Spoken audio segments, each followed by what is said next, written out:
Good morning. So we're looking at our Hipster project right here, and if you notice I have my Hipster project open on the left, and we have our standard framework of stuff. We have in our controller package, we've got our Hipster app controller and our Hipster runner. In our model package, I have a hipster.java, which we'll be addressing here in just a second.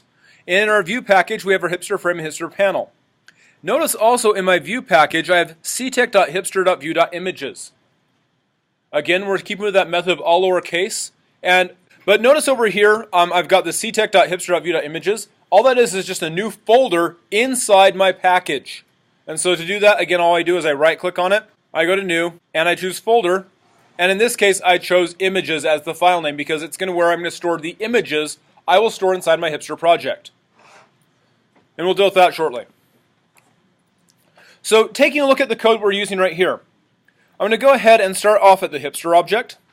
And our Hipster object is our first thing we're going to use to demonstrate the idea of string arrays. Because the whole point of Hipster is to actually talk about the arrays that we're using. So my Hipster object right here, as you can see, has a name, has an age, and then has a private string array of Hipster albums. Because what else could be more hipster than music?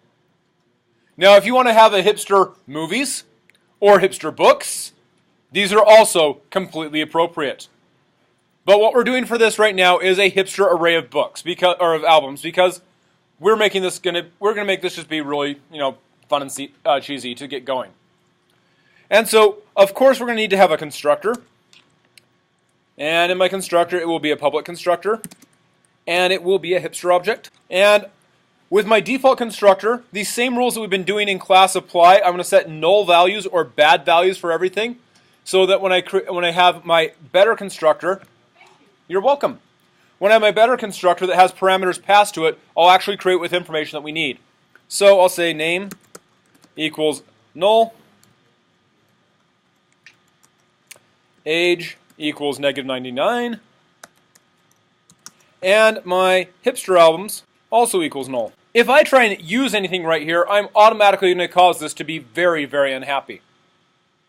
Instead, what I want to do is I want to have a method of making sure that my values are valid. And to do that, I'm going to make a constructor that has a name, so I can get that created immediately. So we'll have a public Hipster. And as a parameter, we're going to give it a string name and an int age. And so we have the this.name equals name and this.age equals age, so we can assign those values directly into our value. And I'm going to say by default that my Hipster will have an array length for its books, or its albums, excuse me. It's albums of 4. My Hipster albums equals a new string array of length 4. Reminding again that that starts off at 0 and goes up to 3, because the length of an array is a inclusive at 0 and exclusive at 4, so we have 0, 1, 2, and 3 for our spots in that array. So my public Hipster constructor right here, when I create this Hipster, it'll have that. I will also want to use my getters and setters because I will be changing values in here and assigning values. And to do that, we'll use that shortcut method we've already looked at. Again, I right-click up on the declaration section. I scroll down to source, and I choose generate getters and setters. And for my preference, I do select all. I do it after my constructors, and I do my getters first and then my setters. And of course they're going to be public, and it generates my getters and setters and gets them all ready for me. So as you can see, I have my public class Hipster. We have some basic screenshots that I'll be able to have posted as part of this. And so I have my Hipster object. It has getters and setters, and it has an array as a default member of that. That array is an array of strings. My Hipster panel, I'm going to be using a couple new things. Some of us may have used a JLabel before, but if you can see right here, I have an album label and a Hipster image. I had you guys take a selfie, and so that Hipster image, we're going to put that picture inside our project. And you're going to actually load that picture into your Hipster project that we'll be working on today and next time just to get that going. And so that's where that ctech.hipster.view.images folder is going to come into play, because we'll be putting our Hipster image inside that folder and using it to attach to a label so we can show our picture as part of our Hipster project. We've already made it so we can use pictures inside Android, We're going to use pictures in Eclipse now too, with regular Java and Swing. So that's what the hipster image is for. Album label, we're going to make it so you can possibly have a label for each of your albums when you select them, and we'll have a section for that, and we're going to do some logic on that as we get to it. And that will be hitting probably tomorrow, since we only have 30 minutes left today.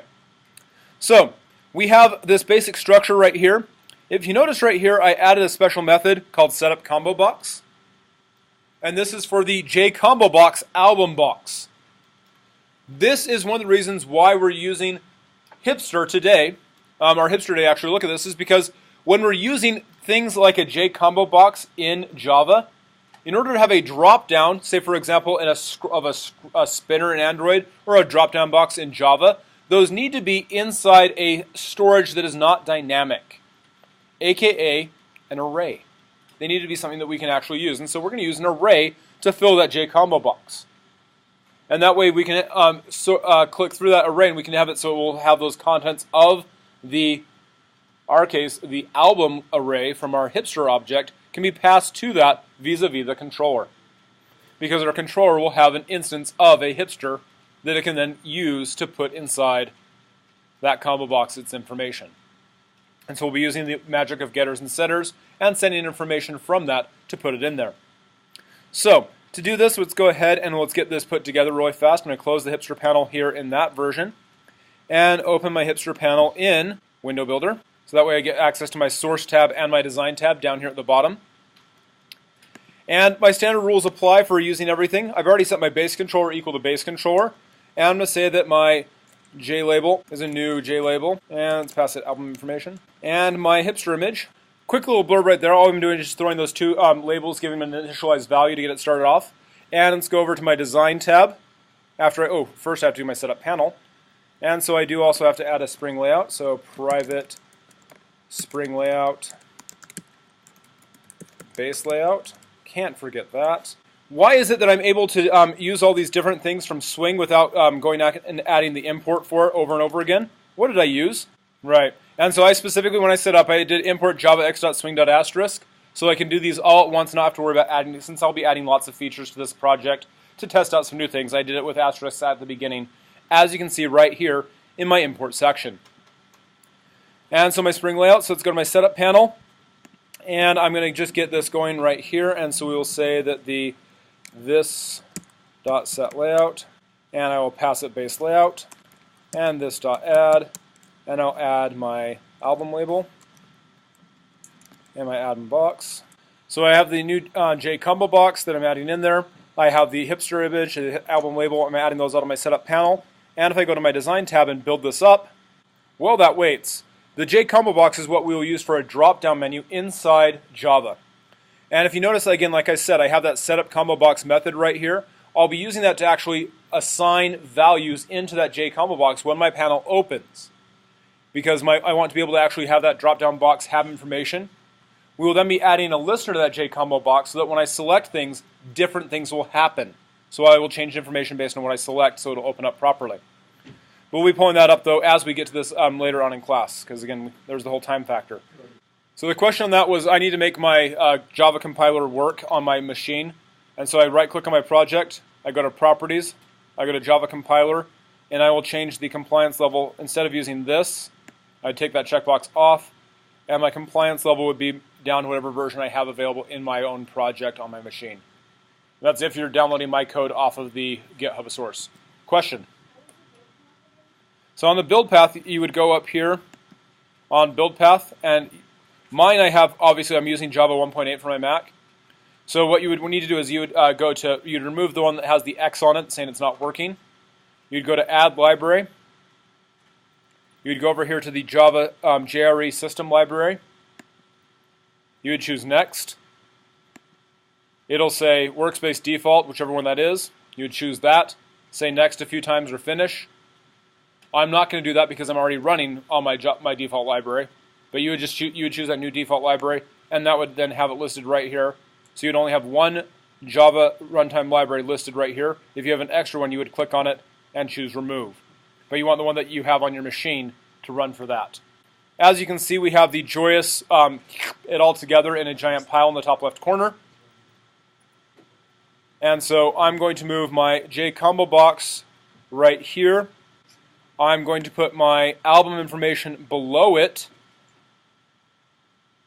And I'm going to have it set so it's aligned on the right edge.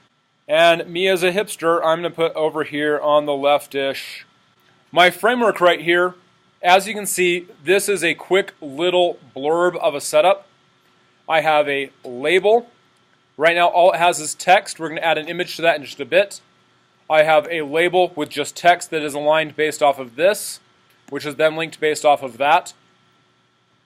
And so all I am using for this is just these, I'm just using these three things to start off because I'm just going to get this set up at first so we can show my hipster information about this.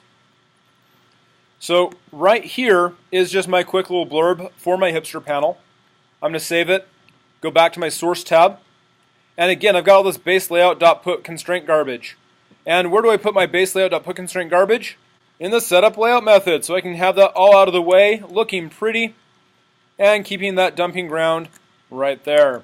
Again, by just moving all that code out of that, because it's called here inside my constructor, if I move back to my design tab, it automatically reparses the information, and my stuff is still in the same spot. Just to make this so it's extra hipster, this dot set background, color dot orange. So I've got this lovely little bit of hipster code right here. I've got a nice hipster orange on this. Matches my shirt. Not really, but we can pretend. And so what we're going to do is we're going to have our listener for this lovely little album box. It's going to listen for the selection. And when I click on an item from that album box, it's going to change the contents of my label. So instead of having a button listener, I'm going to make a JCombo box listener, so it will actually listen for a specific item, then read that information from somewhere else. And so that's where our idea of this is going to come into play. So, in order to do that, we have to get a couple things ready to go. And so what we need to do is we are going to go ahead and in our project, demaximize that screen, set it back to restore. In my images folder, this is where I need you to put your hipster image. I recommend naming it something that's easy to type. You can use capital letters with this because it's not Android. But if you want to keep that same policy that we've been using with Android, that's perfectly acceptable. Because that way you don't have to worry about changing your naming conventions when you're dealing with Android and regular Java. So you just use lowercase letters and underscores instead of mixed case. And you would put it inside your images subfolder in your view package. And so to drag an image into my folder, I'm going to go ahead and go to my lovely email. And we're going to get the first email from, I have a Mitch selfie. Perfect. And so I'm going to go drag this over, and I could do this a couple different ways. I happen to know that I have in my workspace, I can go to it that way just by saving that picture to it, or I can just drag it in there from Finder to that. So either way it will work. I'm clicking on 2014 workspace, double click there. I'm going to go to my morning hipster project. I'm going to go to my source folder. I'm going to go to my CTech folder, then hipster, and then view, and then images. And there's nothing in there, but I'll add that in. There's Mitch_hipster.jpg. I go back to Eclipse and I right click on my folder and I can choose refresh. And now as a triangle, and look, there's the MitchHipster.jpg file. I double click on it, it should open up in preview. Yes, that is the hipster image of the day. But what we're going to do is we're going to load that picture as part of our label. There are a couple ways we can do this. We have the ability to actually load information into our label with an image. And so we can do that right here. We've got that lovely image. It's built into this. And I believe I put it in as my first parameter, but changing my text to adding a new JLabel. I have the text for it. I have an image icon. And inside the image icon, I'm going to pass it the information for my actual object. And so I want to actually give it so it'll look for this image right here inside my my file. And so inside here, I'm going to do this .class. Maximize my screen right here. So this should be, I'm pretty sure this is the correct set of code right here. I'm going to double check this though because I could be wrong. But where I'm passing it is string for the actual label text, the image icon that I'll be using for the label, and how I'm aligning it. And so let's test this to see if it's going to work. Looks like I did not get that set properly. Okay, so image icon, hipster, get resource, ctech. I had to give my full path on that. Okay, so I had the small problem where I had my path was a bit not descript enough. I was just saying the /ctech /view /hipster /view /images. So the get resource, I forgot to give the full path of my package. Small mistake there. So this .get class .get resource, which should be the same thing, where I'm actually getting the class of that. Okay, yep, that still works for that. So as you can see, I have that lovely image right there. The only problem with that image is that image is it's a smidge big. It's a bit outside the bounds of my app. So on my screenshot, right here, my hipster image is a new JLabel. We've done that before, but I'm passing it a text for the first part. The second parameter is the image icon, and the image icon I'm passing it is passing it this .get class .get resource. I then pass it the path of that project file, and then the image itself. Mitch_hipster.jpg. And so the Mitch Hipster, and it's actually, I should probably rename that so it is the Mitch and Tyler Hipster, but you know, that's okay. But this is all this is just that folder path we're using, and notice how I'm using the /, not the /. Even on Windows land, you want to use the /. If you use the / you have to use the double /, which causes sometimes confusion / mistake. So rather than worrying about confusion and mistakes, simply use the / to get to a path. And I will do a screenshot of this for you as well. Do a screen capture.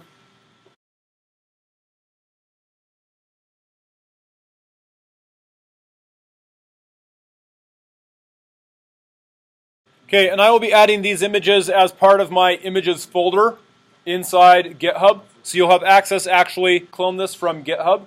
You'll have access to these screenshots as well. On the image icon with the multiple parameters, the first parameter is the text for the icon or the label. The second is the image icon itself, which is the image where we're putting this. And finally, the alignment for that icon. And we're using center as the alignment. And let's see how bad it looks in real life. And oh, look at that. That is amazing. I have my 1000 by 300 size screen. And I have heart of Mitch's hand. It is pretty fantastic. We've got that album box right here, and so we need to set a listener for it. That first basic part right there, we've got that going. We're going to complete this, like I said, next time in class.